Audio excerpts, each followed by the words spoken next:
All right, guys, welcome to another episode of Behind the Visual, a podcast where I interview all those people responsible for making all the images and videos you see out in your world every single day. I am your host, lifestyle and advertising photographer, Mark Hansen. And today, my guest is Shawn Kelley. Shawn is the executive creative director at HMH agency, and he is also the writer, director, producer of a new documentary that's out and all the film festivals called My Father's Brothers. And it's all about a platoon that's in a battle in Vietnam. And you hear from the guys themselves talk about what it's like to be in war and be in Vietnam. And it's a great documentary. And we talk about that. We talk about how he filmed it, the things he would do differently if he had to do it all again, since this was his first documentary that he had set out to do on his own. And just what it was like to interview these guys and what things happened with that. We also talk a little bit about how he got into advertising and became a creative director and executive creative director. And there's some stories in there just about what went on with this whole thing and how he shot it and how he edited it and what it's like to be in festivals and that kind of thing. So check it out. It's a good listen. It's a great documentary. If you guys ever get the chance to see it, hopefully it'll be out at some point and we can all get our eyes on it. So take a listen.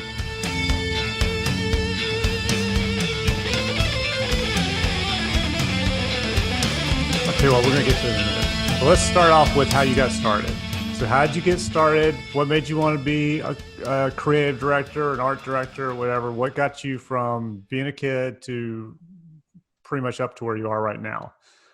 Okay, cool. Yeah. It's funny, when I was younger, I used to draw a lot, but I always thought it was more of a hobby.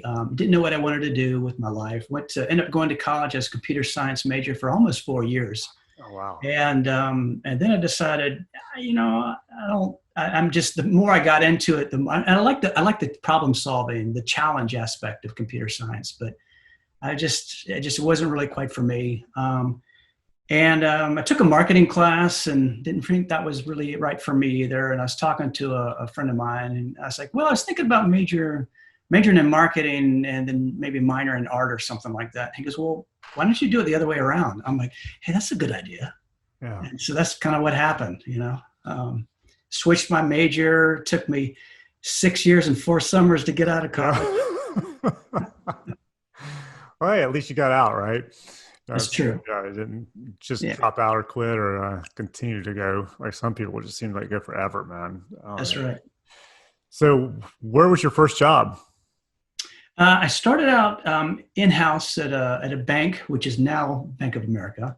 Okay. I had my first job was in-house, and it was funny because it was, there's a lot of writers and art directors and whatnot. And at the time it was, we didn't have customer contact, we were an internal department, but they made us all wear suits and ties. Oh, God. And so it was funny. I'd get out of my car and I'd park in a real inexpensive lot because I was really poor and, way away from the building downtown. And then I'd get my coat, put it over my shoulder, walk into the office. I'd hang up my coat, wear it, my tie was never like tied around my neck. And it was weird. And I didn't think this was the way it was supposed to be. Yeah. But now, I wear t-shirts all the time. Me too. Yeah. I remember my first meeting, but it was a meeting I went to with some ad agency here. And my wife and I had not been married very long. And I was going to the meeting and I literally had on jeans and a t-shirt or something, maybe a button down. And she was like, that's how you're going to your meeting? Don't you need to dress up, put on a suit? I was like, no, I don't need to go. Right. I don't need to put on a suit to go to my meeting. I'll be okay. And then when I came back, I was telling her, I was like, listen, she was like, I can't believe you put on a suit. I said, everybody I met with was in t-shirts and jeans. There's not one person who had on a suit. And she's like, oh, okay. And she gets it now. But yeah, back then she just completely, because she was all corporate. She'd interviewed for some bank jobs and that kind of thing and manager positions. And so she thought, had to show up in a suit for everything at that point. So thank God I didn't do that. Yeah.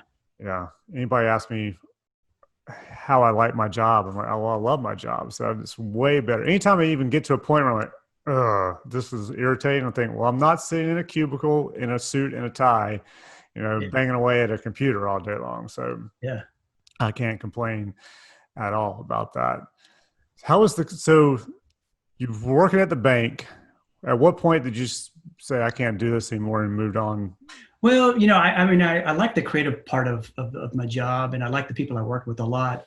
I guess I always wanted to work for an agency. This was the first job out of college, and it What was did you guys great. do at the bank? I mean, was it just internal stuff for them or was it stuff that was going out to consumers? Oh yeah, yeah. It was both. One of our things was branch merchandising. So we would do when you entered a branch, all the posters and the table tents and everything. We did all that creative. Okay. So Yeah. yeah, it was a fantastic actually first job. It taught me a lot, and a lot of made a lot of good friends and whatnot. But ultimately, I really wanted to be at an advertising agency because the bank was ultimately one client, even though it was broken up in different, like mortgage corporation, a regional bank, and things like that. But I just felt like I wanted a diversity with the type of messaging I'd be creating. Yeah. So where'd you end up going after that? Well, I've worked in a number of agencies. I think we've been at 5 agencies so far. That was a bad thing So to say. Hey, cut that out of this, let's okay? let me write that down right now. Cut out so far. Yeah. Cut out. But yeah, I was at Reward for a number of years, Porter Phillips, which was more of a real estate oriented agency. And then now I'm currently at HMH, and I've been at HMH for like 12 years now, which is kind of hard to believe. Yeah. Yeah, that's great. You guys doing all right now through all this COVID stuff? You know what? We have our challenges just like everybody else. It's tough out there. We've had to tighten our belt and whatnot, but we're seeing some, things starting to come back slowly but surely, which is good. But yeah, it's pretty interesting times for sure. Yeah, man. We consider ourselves fortunate because some agencies are just not doing as well. And then of course there are other groups that are doing fantastic. I think a lot of times the people that have the technology and medical clients seem to be thriving. Yeah, it seems like the pharmaceutical and anybody who does a lot of CGI or um, Yeah, illustration, that kind of stuff, yeah, for sure. seems to be doing all right. Yep. Yeah.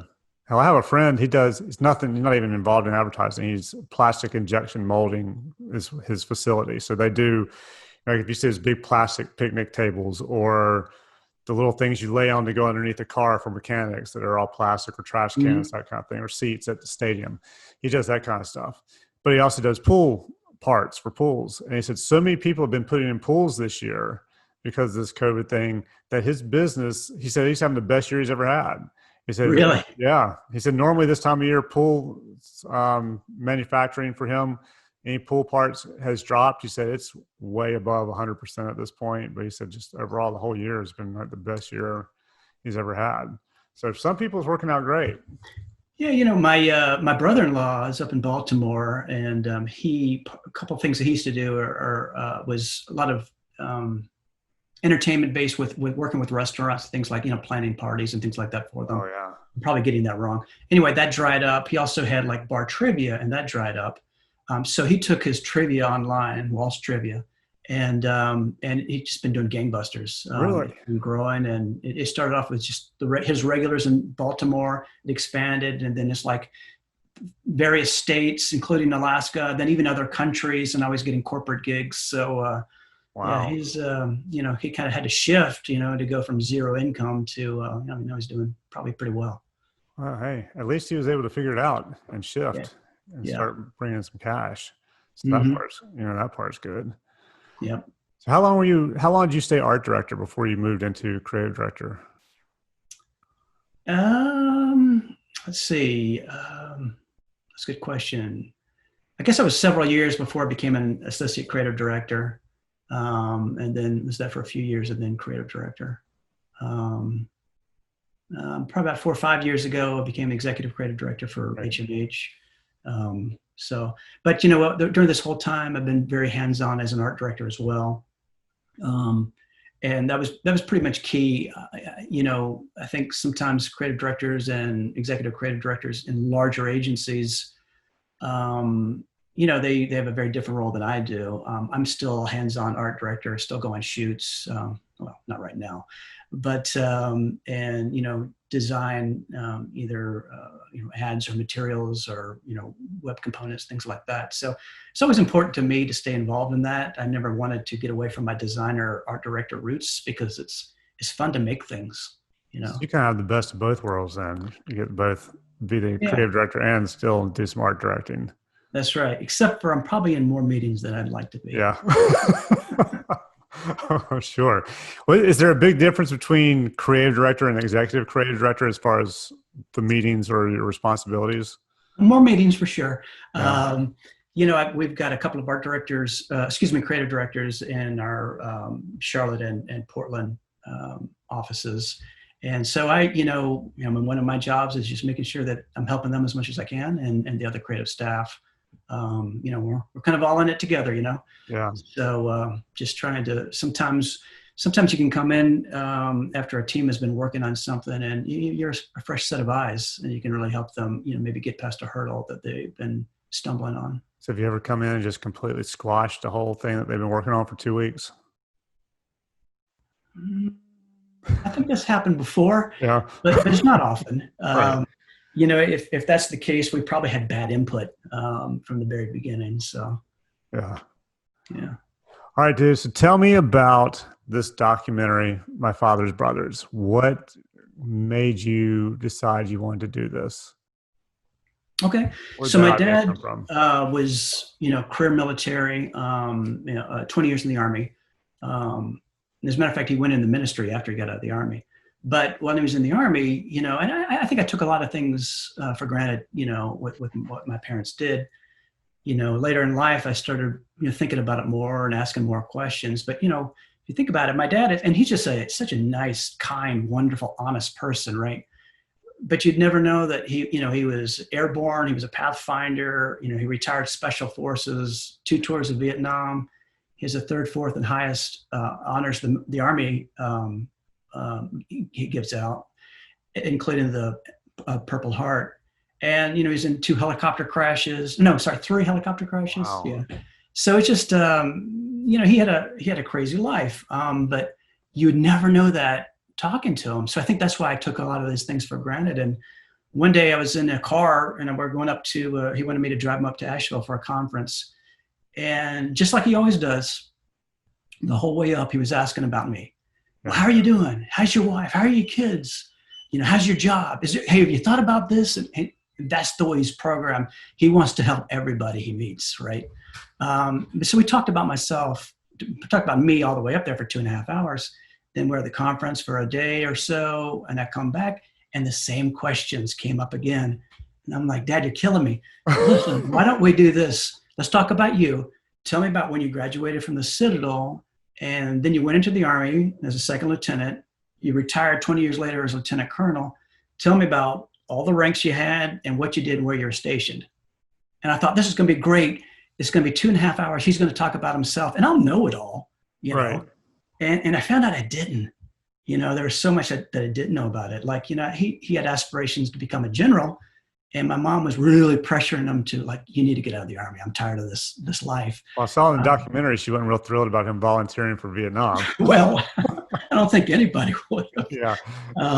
Now, of course, that was early in the war. That was in '66, so we probably didn't know how bad it really was.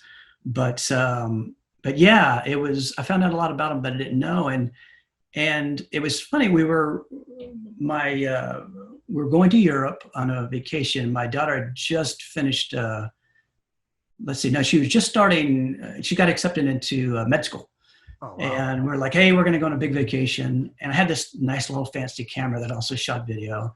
And I said, and I decided, I took that for my vacation. And I turned to my dad and I said, hey, I'd like to interview you. And this was just going to be for family and friends.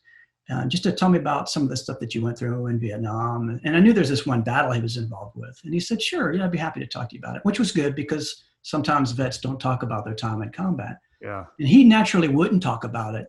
But if you ask, he'll tell you at least some of it, And so that was all fine. So we were going to do that. And he called me later on and he said, hey, listen, and this was probably early fall a few years ago. And he said, in June, several months later, I'm going down to 173rd Airborne Reunion at Fort Benning, Georgia. Why don't you bring your equipment down and you can interview some of the guys that were in my company during that battle in Vietnam. It'll be the 50th anniversary of that battle. It was June 66, and this was June of 2016. And so I was like, wow. And I kind of realized, this might be more than just a home movie. And so I started working with him on it and, finding out more details. And I realized that this definitely could be something that could be actually a documentary film. So I went down with them later, and that for the 9 months, being in advertising, I work with a lot of photographers and filmmakers. So I know just enough to be dangerous about making a film, but I really don't. So for 9 months, I learned everything I could about lighting, about trying to get proper audio, how you use a camera not on automatic mode, right? Yeah, things like that. So I went down there and I borrowed some equipment from Joanne Hawk, who's a filmmaker here in Charlotte, and I interviewed these guys. And it's funny because all these years later, I would have done it a little differently, but I managed. I think the way when I was asking them questions, and this was a big surprise to me, they really opened up. And I was shocked because I realized after talking to these veterans, the 7 other veterans in the film, that they were telling me not a different story, but a more detailed story than my dad did. Yeah. And I kind of came to find out, I think my dad was trying to protect me. He didn't want to tell me every gory detail. Right. So it was amazing. And I think the reason they opened up to me was because I was Jack Kelley's son and they had respect for him and they trusted him. And I, some of the things I've read about documentary filmmaking is, you let the person talk, don't lead them. There's a lot of different theories on how to conduct an interview. And I think I just came across as a really good listener. I think that's important. Yeah. And I mean, those guys told you, it seemed like they just got into it and they didn't really seem to hold a lot back. And it was impressive the way you got them, I think, to open up and talk the way they did. And you watched this documentary and there was no doubt about this was not a war from the movies. Yeah. This was not a fight from, what you see in the movies. There wasn't, this was some, unless you're talking about something realistic, some, extremely realistic movie.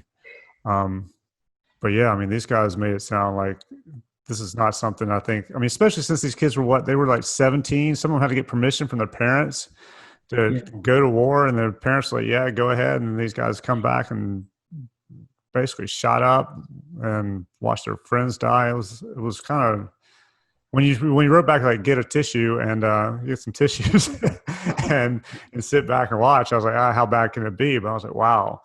Yeah, it was definitely moving. It's powerful. Yeah. And I think that was, I wasn't quite prepared for that when I was interviewing some of these guys. I'm sitting there, I've got little headphones on. I was trying to be a one-man band, which I'll never do that again. Yeah. Because I was looking to make sure the battery wasn't going to die, or I had memory in my card and everything. And I was trying to pay attention. But when they were telling me these stories, I was just like trying not to cry. I was just like, oh my God, I just couldn't believe the things that they went through. And again, you're right. They're just very young men. A couple of them signed up for the Army with their parents' permission at 17 and a half and, 18, 19-year-old kids. Kids. Yeah. And they were in some really traumatic positions over there. And one guy on the film got shot up and spent 109 days in the hospital recovering. That's a third of a year. So I couldn't imagine doing that, being a 19-year-old kid. No, me either. Do you have, you have a daughter. Do you have any sons? I do have 2 sons. Yeah. Can you imagine them coming to you at 17 and a half going, hey, Dad, give me permission to go to war? Yeah. Because I only have 2 daughters, but that was like, I'd be like, no way, that's not happening. Yeah. I think that the biggest thing that I came away from this documentary is that as a country, we need to do everything we can not to get involved in a war. Yeah. It has to be the last resort. It has to be. And then the second thing is we need to do everything we can to support our veterans because they paid some really harsh prices. And, a lot of times it's not even a lot. It's never their decision. They're doing what they're told. Policymakers, decide, or lawmakers decide what's going to happen. And then it trickles down. They get the orders and they got to do what they're told. And again, they have to deal with the pain for the rest of their lives. Yeah, after watching, it was weird because I watched your documentary and then the next day I was listening to Joe Rogan's interview with Oliver Stone. Mm. And Oliver Stone was talking about how when he was in the military and he immediately volunteered to go to war just because for some reason he just wanted to see what it was like. And, he said it was just something about himself where he wanted to dive into it and get into it and see what it was about. And between your documentary and listening to Oliver Stone talk about what it's like to be in war, and then you think about these guys who come back and then the government trying everything possible not to pay for issues that they have, like PTSD or the Agent Orange thing or whatever. It just seems pretty wrong. You would think that these guys volunteer to do this. They should have the best health care absolutely possible, but it doesn't seem like they do. Yeah, I totally agree. Somebody made the comment that, if a soldier has post-traumatic stress disorder, they should get a Purple Heart. And I got to tell you, I think that's a good idea. All of the veterans in this film have some amount of PTSD. Some struggle with it a lot more than others, but they were all affected with it. So I don't think you could go through something like that and not come out with some. Oh yeah, yeah, absolutely. As you said, it would be varying levels of it, but I wouldn't think you could go through something like that and just come out and go, all right, I'm going to go on with my life like I was yesterday. After watching all my buddies get shot up and dismembered and whatever else. When I was very young, we were living in Northern Virginia, and we're at this place called Wolf Trap, and so we're at a 4th of July celebration. They're setting off all these fireworks. Well, something happened. It was wrong, and a whole bunch of fireworks started going off on the ground. And my mom was standing there watching it thinking, wow, this is strange. But I've never seen anything like this. And then she turned and looked, and my dad had grabbed me and my brother, thrown us to the ground. Oh, wow. And, it just all came back to him. I bet. And the funny thing is, now that you think about it in the past, he goes, how come he didn't grab my mom? Maybe you guys were just closer. Yeah, maybe. Oh, wow. So this is the first time you've done anything like this. Is that right? It sounds like you never done anything. I've actually worked on a kind of at the same time. I worked on a very short kind of a comedy for the agency, and I've done a couple of little things like that. But this was absolutely my first feature film for sure. And it was, I was very fortunate to have some great filmmaking friends help me out. John Disher was my editor. Joanne Hawk was kind of a creative advisor. She's kind of my documentary director, mentor. Christina Trinity Velas Justo was the composer, and she did an amazing score. Yeah, the music was great. Oh yeah, it was absolutely wonderful. Jason Hausman, sound designer. Ross Wisbaum from Ground Crew was the sound engineer, and that was it. That was just us, right? But I was fortunate to, except for Christina, Trinity, who I had met at the beginning of this project, but everybody else I pretty much had known for a while. And so I was not fortunate to have experienced filmmaking friends to help me because I really didn't know what I was getting into. And it was very overwhelming at times, when I was trying to do the initial rough cut, I'm looking at all this footage and I'm like, don't really know where to start. And it just took a while, and I'd procrastinate. And, then I got to a point where I was like, yeah, I need to get some help. So how did you get everybody to volunteer for this, or did you find the cash to pay for it, or how'd that work? That's one thing that I read about. They said, even if you have to ask for a freebie, buy the person lunch, do this, do that. So, but I decided I didn't want to do that. I kind of managed to get a budget together and pay them. Now I will say, and I'm sure they will tell you that they probably gave me friend rates, but I didn't want to ask that much of somebody without helping them out, giving them something. So, what equipment did you use? What camera were you using? it's funny. At the time, it was a GH4, Panasonic GH4. Okay. And the reason I chose that, it was I was, when I was doing the interviews, I was with this one-man band, right? And again, I Yeah. wouldn't do that again. But I also had the camera on a tripod, and so I recorded in 4K, but I figured I could punch in to kind of help with the edits and things like that. And it worked out great. Yeah, I thought I caught a couple of those. There was one or two times I was like, I'm sure he shot in 4K because this looks like he just popped in to make it look like it was different, but it was great. I mean, I think the only reason I noticed it was because I would just finish paying attention to something or watching something that they were talking about it like a month ago or whatever. And so when I saw it, but I only noticed one. So it was only one of them and I think it's just because for some reason it clicked in my head. So I don't know how many of them you did, but yeah, it looked great. Yeah, it's funny because like in the editing process, I was talking to John, the editor, and he said, "Hey, I got it 10 minutes shorter." And this is at one point during the edit. And I said, "Oh, what'd you take out?" And he said, "A lot of ums." Oh yeah. And I was like, wow. So it's amazing, 73-minute film and how much time You got a bunch of pauses shortens it up. and Wow. take. Yeah. I remember I had a speech class in college, and you got the professor every time someone said or like. If you said like or you got points taken off every single time. Yeah, so I learned not to do it as much. I still do it, but I don't do it nearly as much as I used to. Yeah, because those points were coming off. How did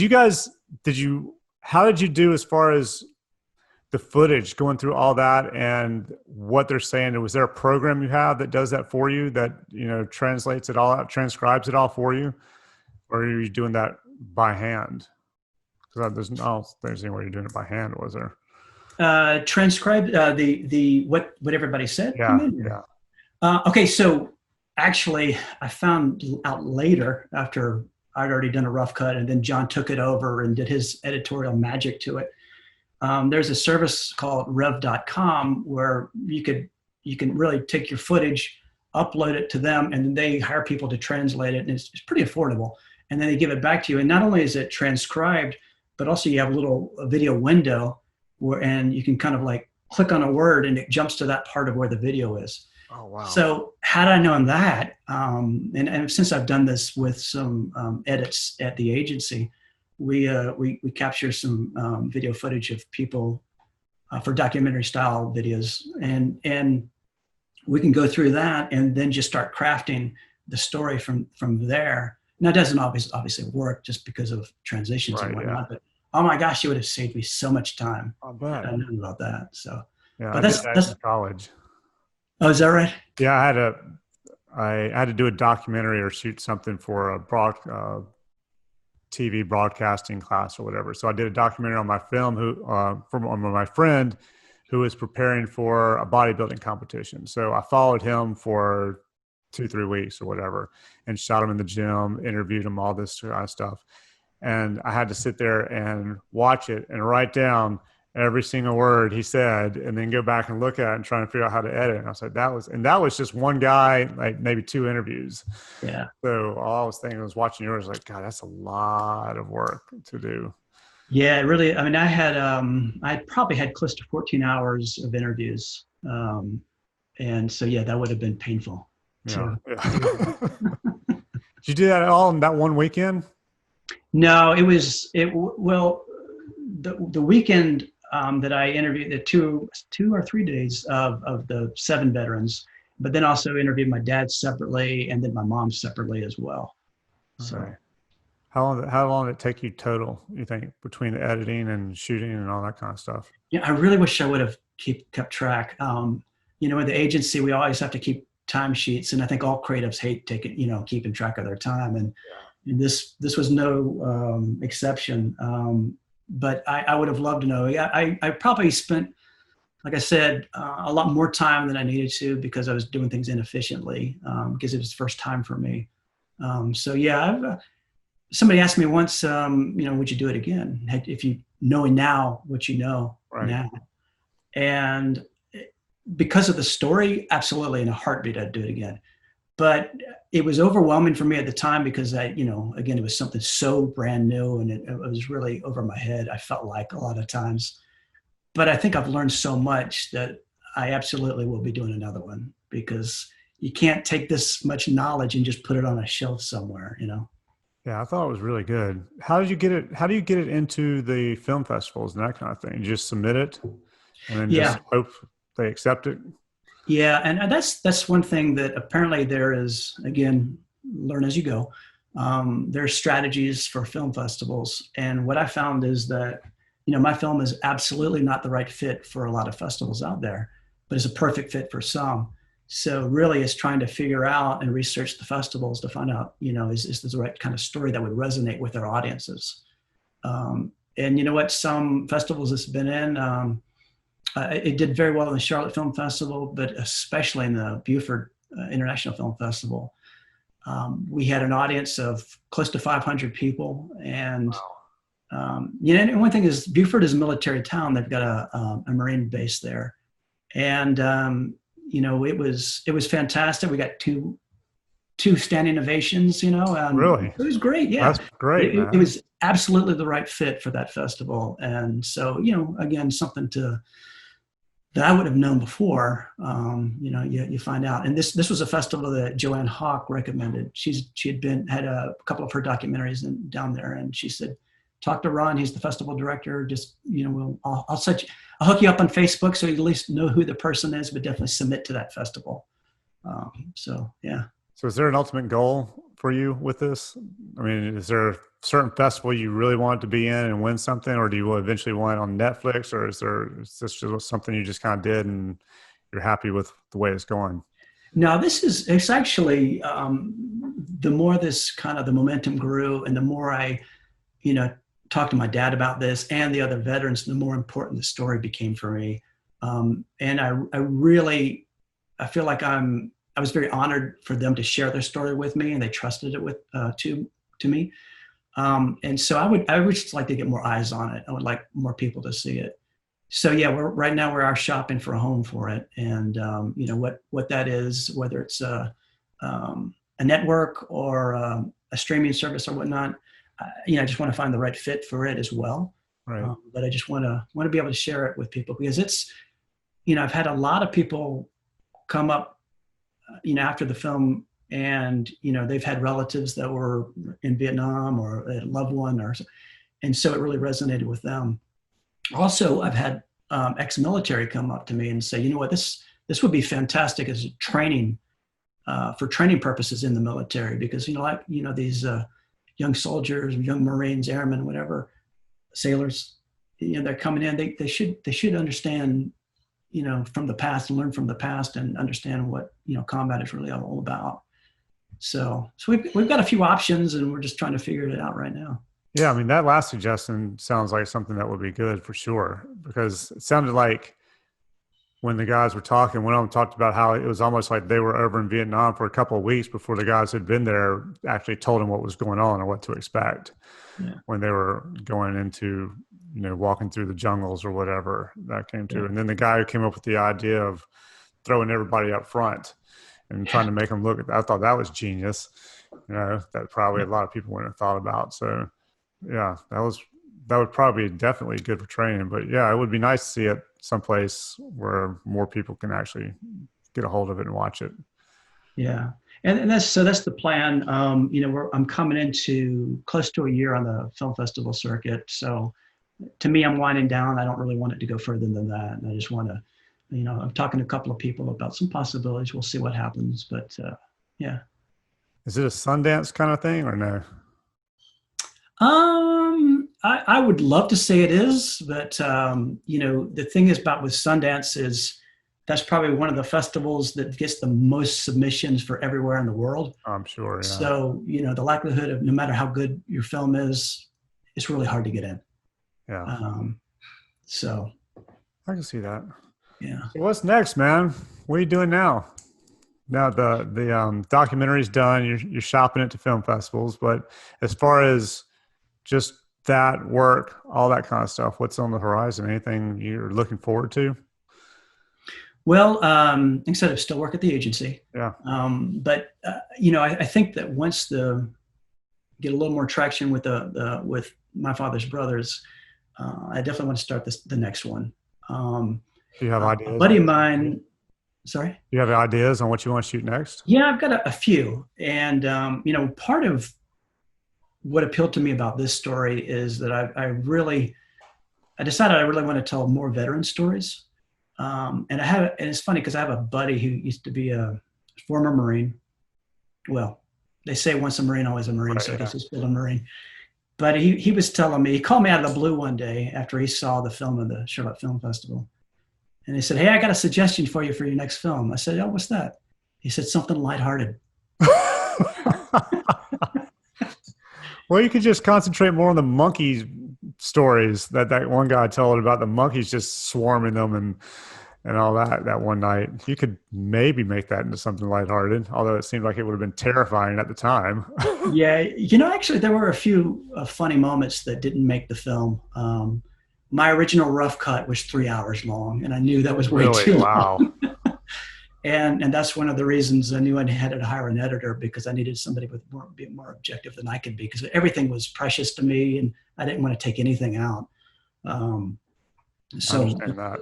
The collaboration part of being creative is super critical, right? It's nice to have somebody do that, because even with me just shooting stills, and occasionally I shoot some motion stuff, but I was just going over my website the other day with an agent, and she's like, "Take this out, take that out." And I'm like, "I really like that shot." She goes, "Well, it doesn't work here. It doesn't flow here." And I'm like, "Okay." And then she was right, because when it was in there, you would look at it and go, "All right, it doesn't really fit."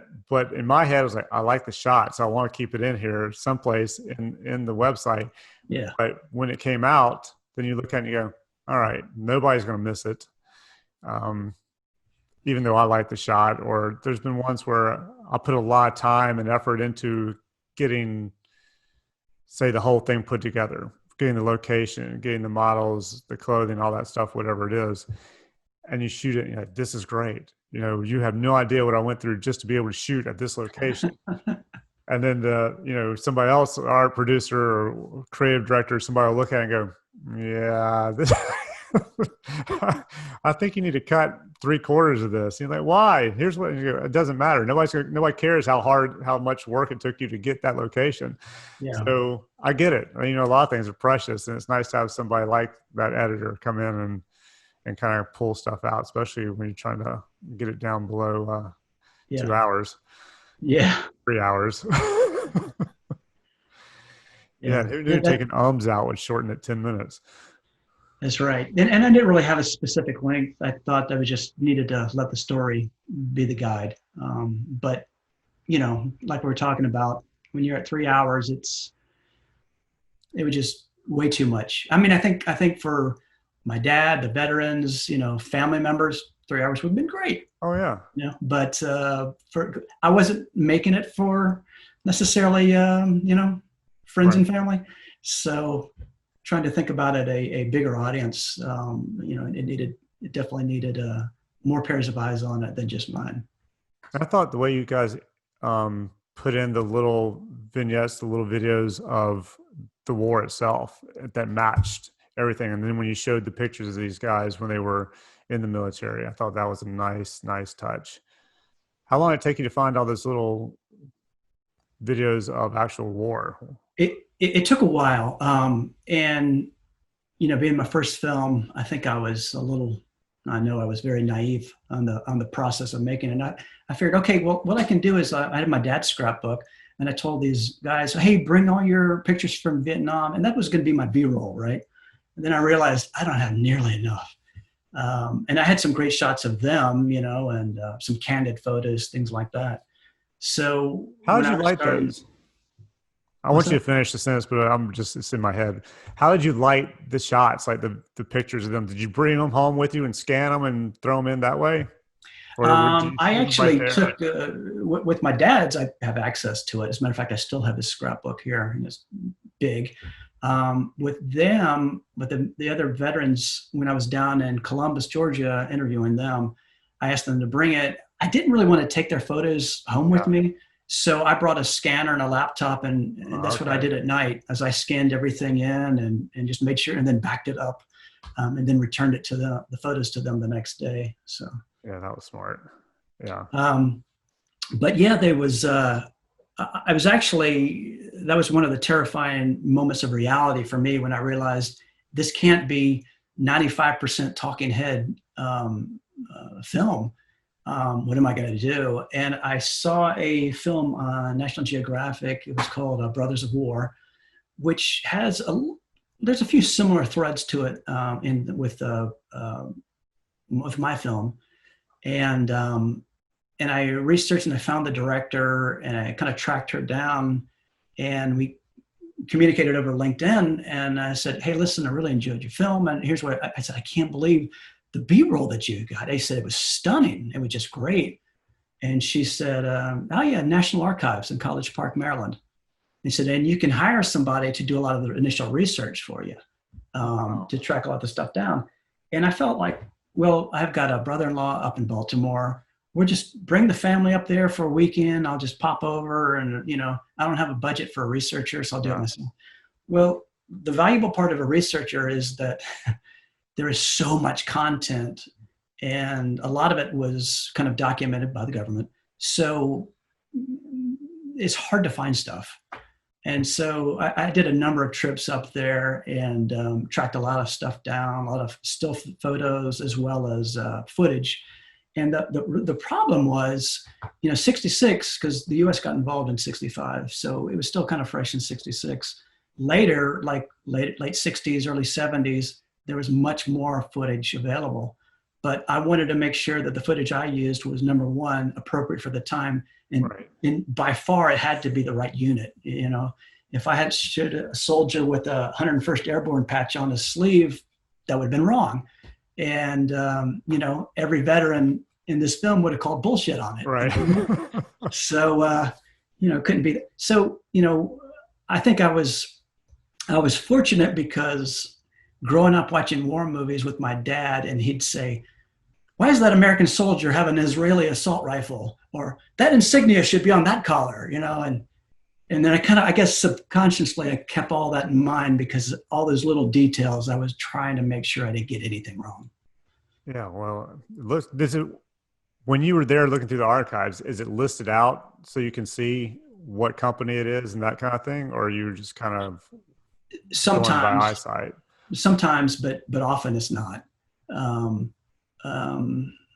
Well, maybe 50-50. Yeah. Because, sometimes it would just say airborne, and then I'd look and it was the 101st, and I'm like, oh, I can't use that. And I didn't want to retouch patches off of, stuff like that. So yeah, it was a challenge trying to get the B-roll for sure. Oh, I bet. Yeah. Because did they even have it at least listed out to maybe evac or fighting or anything like that? Or sometimes they did, and that was actually good, because I could go like the medevacs. I could really go in there and I knew there's just a bulk of content that I could sort through. Now, sometimes it wasn't applicable, so that bulk got simplified down to just a little bit of information, but it all helped. Yeah. I came back with way more content than I used, which of course is what you have to do, because, I thought there's like, oh, this is going to be great. And then, you find out, well, I can't use it. I mean, it's not appropriate. It doesn't fit. To your point earlier, it just doesn't work there. Yeah. So you have to go into something else. Well, that's one thing I have found. It's better to just shoot a lot more than you need, especially when it comes to motion and video, that kind of stuff, is just shoot. Because you may think, because when I first did it, I would shoot a little bit and like, oh, I got it. That's what I need. We're good. Let's move on. I got what I need. In my head, I knew how I wanted it to run. And I'd come back and I'd start to edit. And I'm like, crap, I don't have nearly enough. I need more here. I need more there. And now what I only needed a minute. Now I was going to make it a minute total, and I'm looking at maybe 20 seconds. Yeah. Put it together, that kind of thing. So I think shooting more, having more is always better, because it's better to have it, not need it. Yeah. And I got to tell you, I totally agree with that. Plus shooting to script, if you have one, which I didn't I kind of really developed the script part was different from the story they were telling. It was just kind of like the wrapper, so to speak. So that was okay. But and of course the interviews, I got all of that. But there's little things like when I was down at the reunion that I shot, and I probably should have got 2 takes, or I should have, had more on the front end and the back end. Because when I edited it down, I realized, oh man, if I had 3 more seconds of that, it would have been perfect. Right. I don't have it, so grabbing those handles. Yeah, it's definitely something that's difficult to learn, I think, or you have to learn it, and it's difficult to try and, because even when I shoot, and it took me forever, I would crop in camera, and while I was shooting, and then you get it back, and it's so it needs to be cut down to an 8x10 or something, and you go, man, I cropped it exactly the way I wanted it in camera, and now you're taking all this space off of here. And I think it's the same thing with video, shooting video. You got to actually just let it roll. Yeah. But it's cool, I have fun with it, and obviously you learned a ton. And so on your next one, are you going to have just a crew come with you kind of thing, or work with you? Yeah, I feel like, and this whole project was very bootstrap and, very limited with the people who really touched it. And, like I said, I learned a lot through the process. So I have to say the next project, I'm at least going to bring one other person, maybe 2. But going at it alone is, that's just not the way to go. I mean, you could do it, but I just felt like it's something with a lot more experience in actually shooting and recording sound and the lighting that can move a little bit faster than I can. Probably, that may work well for them, but it's tough to do it all yourself, for sure, especially sit there and try and monitor audio and watch the video. Even if you got the lights set up and don't have to worry about it, still to sit there and watch video and then monitor the audio the whole entire time, just those 2 things alone can be a little difficult for one person to have to do. Yeah, and that was when I was going down to this reunion. Like I said, my mentor Joanne Hawk told me, "Now take somebody down with you, even if it's your brother who's going to be there. Train them to do this, that, and the other, because you need to be focused on what they're saying." Yeah. And in my mind, I was like, "No, I'm going to do it all." And I was like, "Yeah, she was right." Yeah. Right. So where'd you record the voiceover part? Because you did the voiceover on this thing. Yeah. So I had my little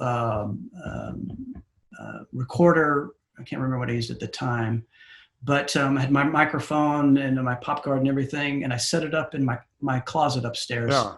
And got all these clothes, so it sounds great. I guess I learned this over the years when I'm on the phone. I pace. And I'll walk all around the house on the phone. And every time I'd walk into the closet, I'm just like, I sound pretty good in here.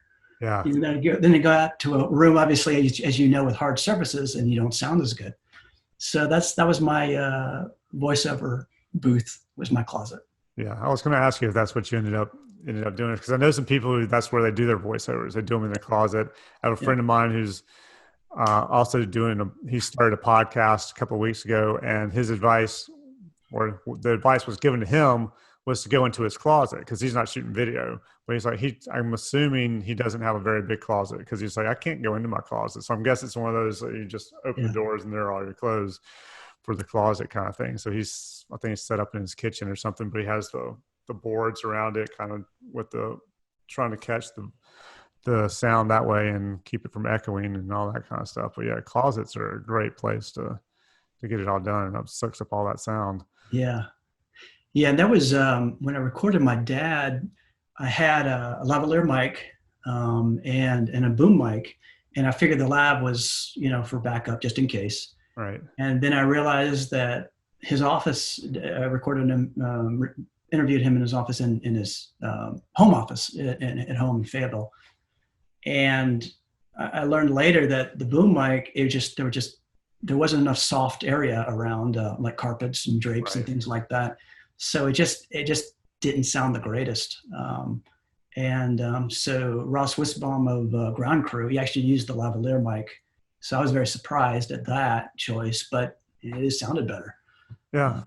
And that was another thing. Next time, bring sound blankets and prepare a little bit more for your audio because, as they say, people can be forgiving on visuals, but it's audio. They're really hard to be forgiven. Yeah, I never really thought that much about it. And I heard that saying and I started watching things on TV, and it's right. The audio, I mean, the visual, you can see it can go out of focus and come back into focus or whatever. And you go, oh, not a big deal, but the audio goes bad. Then you just like, okay, that was harsh. Yeah. Ren, tell me, what is, not just with the documentary, but just since you've started in this whole business, what's been the craziest or most interesting thing that's happened to you? And it can be with the documentary. It can be completely outside the documentary, having to do with, just being in advertising. Yeah. Well, I don't know if the craziest, I'd have to think about that for a minute. I have to say the documentary really has been the most rewarding thing I've done. Because, with advertising and branding, you're promoting a product or service for somebody else or sometimes, a nonprofit, which can be very fulfilling. And that's been great. This documentary was surprising to me because my dad and I have always had a great relationship, but our relationship got even tighter. It got even stronger through it. And these 7 other veterans that are in the film, I didn't meet until the night before I interviewed them. And now, I mean, we're all on Facebook together. I get texts from them about stuff. And somebody will say, hey, when's the next festival? Or, this kind of stuff. So it's kind of cool because I went from not knowing them, and my dad did. He's known them for 30 years and he's been going to these reunions. So they bonded together. And that's where the name of the film came from, My Father's Brothers. These are the brothers that I never knew he had. And it's kind of cool because now they're friends of mine, and they're all pretty cool, So it was much more of a rewarding kind of a project than I ever anticipated. So. Oh, I bet. Yeah, I was impressed with those guys. And I was really impressed with the dude who actually admitted to going to therapy. Yeah. Because I figured those guys are kind of at that, time in the country where you don't admit to doing that. That was for people who are weak or whatever, and you don't go to therapy. And when that guy was like, I went to, what was he say? It was like 40 years later before he finally went to a therapist, and it completely helped him and changed the way he thought about things. I thought that was impressive. Yeah. As well. That was Bubber. He lives in Georgia, and for the Beaufort Film Festival in South Carolina, he was able to come to it. And I was like, oh, great. And I said, hey, would you mind, coming on stage with me after the screening to be part of the Q&A? And he goes, sure. And we get there, and I talked to him, and I hadn't talked to him for 4 years since I interviewed him.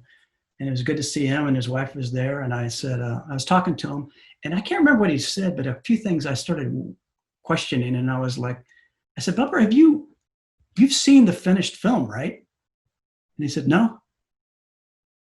And I said, what? He goes, I just saw that little short clip you put online, the trailer. Right. And I was like, oh my gosh. And I sent out links to these guys to kind of look at it, make sure, I don't know, I guess he never got it. So here it is in this film festival. There's almost 500 people in the audience. And I've asked him to be on the stage with me during the Q&A, and he's never seen it. And I was like, okay, well, I hope you like it. So, but we were at dinner that night, and his wife told me, he said, Bubba and I have been married for 30 years, and he's never said anything about Vietnam up until the time after you interviewed him. And slowly he's been talking about it a little bit more and a little bit more. Wow. And, I thought that was pretty powerful. Yeah. So. Absolutely. Yeah. Well, dude, thank you so much for doing this podcast. I really appreciate it. It was great. Love all the behind the scenes stuff to hear about, how you made this whole documentary and all that kind of stuff. It's a great documentary. Hopefully, you get it out there so everybody can watch it and see it. I think it'd be great for people to get that info from these guys and see what it's really like, or hear what it's really like to be in war. So, hey, everybody else watching, listening, thank you. Like this thing, thumbs up it, subscribe to it, all that kind of stuff. Keep it rolling, and see you next time. Thanks, Mark. Thank you.